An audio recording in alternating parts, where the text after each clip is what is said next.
Vamos a hablar sobre el documento Geografías de la Crueldad, el mapa oculto de la violencia en México, que las cifras no alcanzan a explicar. Es un reporte del Programa de Seguridad Ciudadana de la Ibero, el Colmex y México Evalúa, que analiza la violencia en México como un sistema territorial interconectado, documenta cómo desapariciones, feminicidios, desplazamientos internos y reclutamiento criminal superaron en 2025 los niveles de países en guerra, afectando severamente a los jóvenes. Le agradezco mucho a Ernesto López Portillo, coordinador del Programa de Seguridad Ciudadana de la Universidad Iberoamericana, que podamos tener una conversación esta mañana sobre el tema. ¿Cómo estás, Ernesto? Gusto saludarte. Mucho gusto nuevamente, Pascal, a tus órdenes. Bueno, ya habíamos tocado este tema contigo cuando se desarrolló, si mal no recuerdo, en noviembre, un encuentro muy Sí, importante de académicos sobre el tema. 33 personas reunidas representando a 25 diferentes instituciones y organizaciones de la sociedad civil respondieron a la pregunta sobre qué violencias contextualizan al homicidio. Es decir, hablamos del homicidio, pero ¿qué hay además en los territorios? Por ejemplo, Pascal, hay personas que son reclutadas por la delincuencia organizada de manera forzada y la amenaza contra estas personas es el homicidio. Hay personas que se desplazan, lo que llamamos desplazamiento forzado, que salen de su lugar de residencia, de su lugar de origen, hacia otros lugares, precisamente porque son amenazadas, porque tienen encima un contexto de violencia homicida crónica. Pero también, Pascal, hay otras personas que son desaparecidas y luego son asesinadas. Y también tenemos, como bien sabemos, el homicidio contra las mujeres, lo que llamamos el feminicidio, que son homicidios por su condición de género, pero también tenemos otro tipo de homicidios que están en este otro mapa, el mapa de las geografías de la crueldad. ¿Qué homicidios?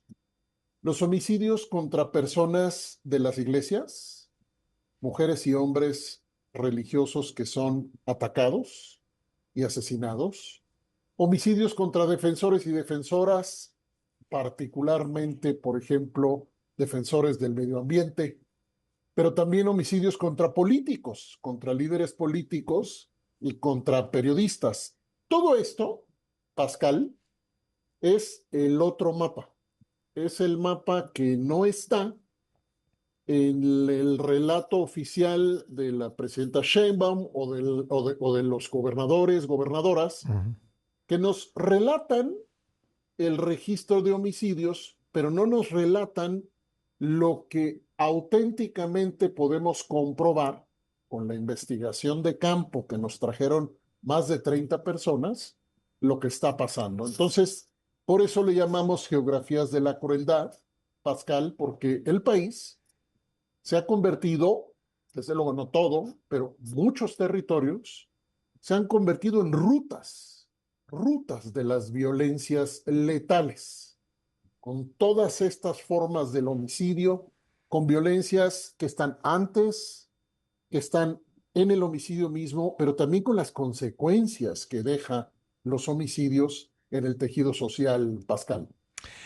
Ernesto, dado que tenemos un número enorme de personas no identificadas en morgues, en cementerios, que simplemente no sabemos sus nombres, no sabemos quiénes son, tenemos que pensar que el número de homicidios en este país, pues probablemente tiene un subregistro. Sí, qué interesante que lo preguntas porque te cuento que hace tiempo, cuando empezamos a saber de las fosas clandestinas, pues hace más o menos 15 años o más, aventuramos esta hipótesis, dijimos, probablemente vamos a perder el conteo de homicidios. Uh-huh.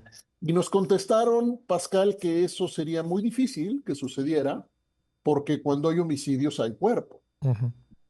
¿Cómo esconder un cuerpo, no? Pasó el tiempo y tenemos, en efecto, 72,000 cuerpos en la crisis forense, si recuerdo bien la última actualización. Una crisis forense de la que venimos hablando hace mucho tiempo, pero más allá, incluso, Pascal, no sabemos cuánta gente ha sido asesinada y sus cuerpos han sido escondidos de muchas formas. Por eso hablamos también de la crueldad. No es cualquier forma de violencia la violencia que implica crueldad. La crueldad es una forma intencional que se desarrolla por múltiples motivos para hacer sufrir a alguien. Ujú. Estas geografías no hablan solamente de alguien privando de la vida a otra persona, como dice el Código Penal. No, hablamos de grupos, tejidos sociales, comunidades, carreteras, zonas urbanas, zonas no urbanas, en donde las violencias crónicas han instalado al homicidio como parte de la convivencia. Esto sí, nos escandaliza, nos debe escandalizar, pero lo más importante, Pascal, cuando menos desde la perspectiva de quienes hemos conducido esta investigación que seguirá adelante, la pregunta es, ¿dónde está la respuesta del Estado que es capaz de entender, dimensionar, construir un relato como el que está presentado en este reporte, pero un relato oficial que trabaje en la reducción de las violencias y el delito a través de estrategias de prevención, que es la recomendación número 1 a nivel internacional? Va primero la prevención y segundo, el control penal. Pero no encontramos ese relato o lo encontramos de manera efímera, Ujú. parcial, con esta idea de que personas jóvenes, por ejemplo, que tendrán empleo, dejarán la violencia porque tienen acceso a un empleo, o personas jóvenes que son insertadas en el sistema educativo también se alejarán por ese hecho de los incentivos que tiene la violencia. Lo cierto es que no, Pascal. Tal vez te acuerdas que te comenté de un concepto del sociólogo argentino Marcelo Bergman, de este concepto de equilibrio de alta criminalidad. Esto que vemos, geografías de la crueldad, es solo posible porque en los territorios se ha, entre comillas, equilibrado una forma de coexistir en donde las instituciones contraen su presencia, las instituciones se van apagando y en cambio los mercados criminales y las violencias asociadas Ujú. se van amplificando. Sí, porque, a ver, el asesinato, pues siempre es un recurso de alguien contra el otro. Digo, puede haber muchas motivaciones, desde luego, pero la ausencia de homicidio no significa que esa presión para obligar a otra persona a actuar de determinada manera se ha extinguido. Podríamos decirlo No, así. de ninguna manera. De hecho, son ya formas de vida para personas que están, por ejemplo, en reclutamiento forzado. Sí. El evento, Pascal, lo abrió nada menos que el doctor Claudio Lomnitz, una de las personas que hace antropología de mayor prestigio, que recientemente ha publicado libros que hablan precisamente De las zonas de silencio, por ejemplo, ¿no? de las zonas de silencio y una constelación de zonas, de regiones, donde se instalan estos poderes que otro autor, Ferrajoli, llama poderes salvajes. Ujú. Un poder salvaje es aquel que no tiene control de ninguna forma, incluso es el propio Estado muchas veces, y que ejerce violencia, se impone, se logra imponer en esto que también llamamos gobernanza criminal.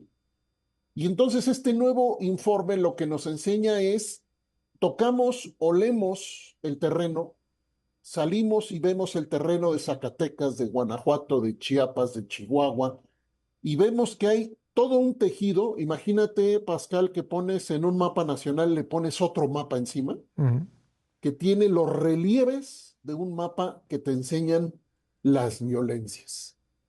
Lo más preocupante es que el Estado, y todas y todos sabemos que esas violencias están ahí, pero lo más preocupante es que esas violencias no están en el relato, no están en el relato oficial.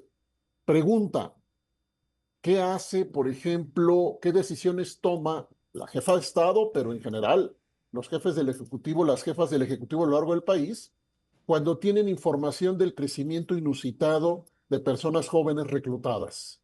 ¿Qué hacen? ¿Qué tipo de tecnologías están diseñando para intervenir en las redes sociales que están atrayendo masivamente a jóvenes a la criminalidad y que luego muchas veces son asesinados? Es decir, Pascal, nos han rebasado los formatos y la diversificación de las violencias, y por eso Geografías de la Crueldad presenta, haz de cuenta, lo que hay atrás, el trasfondo del relato que habla de homicidios que supuestamente están bajando. La pregunta es, si están bajando, Pascal, y si han bajado tanto, ¿por qué todas estas otras violencias campean en tantas regiones del país? Por eso invitamos a leer el reporte, porque si alguien tiene duda de qué está pasando cuando se habla de homicidios, feminicidios, reclutamiento, desapariciones, etcétera, puede ver en el reporte los relatos interconectados de cómo estas violencias se han instalado en los territorios o en muchos territorios, Pascal. Sí, en otras palabras, el descenso de homicidios no significa, y esto está documentado en este trabajo, no significa ausencia de violencia. Eso es una muy buena forma de ponerlo, ausencia de violencias. Sí. Y si me permites, te doy un adelanto. Esas violencias que hoy estamos hablando en este reporte van a quedar organizadas en un índice subnacional de violencias letales que estamos diseñando. Vamos a crear un sistema, lo estamos diseñando y ya estamos avanzados, que va a medir no homicidio, sino 18 o 20 categorías de violencias vinculadas a las violencias letales, estado por estado de la República. Y si me permites, en su momento quisiera comentarlo contigo y con tu auditorio. Claro que sí. Eso va a cambiar completamente el panorama en términos de qué está pasando en cada entidad de la República, porque no es la pregunta si hay homicidios, como dices tú, es si hay violencias letales, además de específicamente los homicidios. Y por cierto, vamos a ir evolucionando en nuestra capacidad de entender qué tantos homicidios están sucediendo sin ser registrados, Pascal, que es otro de los desafíos del país y de la investigación misma. Bueno, oye, para ir aterrizando, el documento Geografías de la Crueldad, para quien quiera leerlo completo, ¿dónde lo puede encontrar, Ernesto? En el portal seguridadviacivil.ibero.mx es lo primero que encuentran, seguridadviacivil.ibero.mx, y en las redes sociales del Seminario de Violencia y Paz del Colegio de México y de México Evalúa, entidades que han acompañado toda esta iniciativa. Bueno, pues estaremos atentos entonces a que den a conocer este índice de violencias letales. Será muy interesante para entender el fenómeno criminal en nuestro país y cómo afecta a todos, pero principalmente a los jóvenes. Son otras narrativas, Pascal. Sí. Se agotó por su propio peso la narrativa que aisló el homicidio. Evolucionaron las violencias, las tenemos enfrente. El periodismo documenta, la investigación académica documenta, las madres buscadoras documentan. Se agotó el relato del homicidio aislado y por eso vamos a ir presentando nuevas herramientas para saber realmente qué está pasando, Pascal. Ernesto, te agradezco mucho que nos hayas acompañado esta mañana.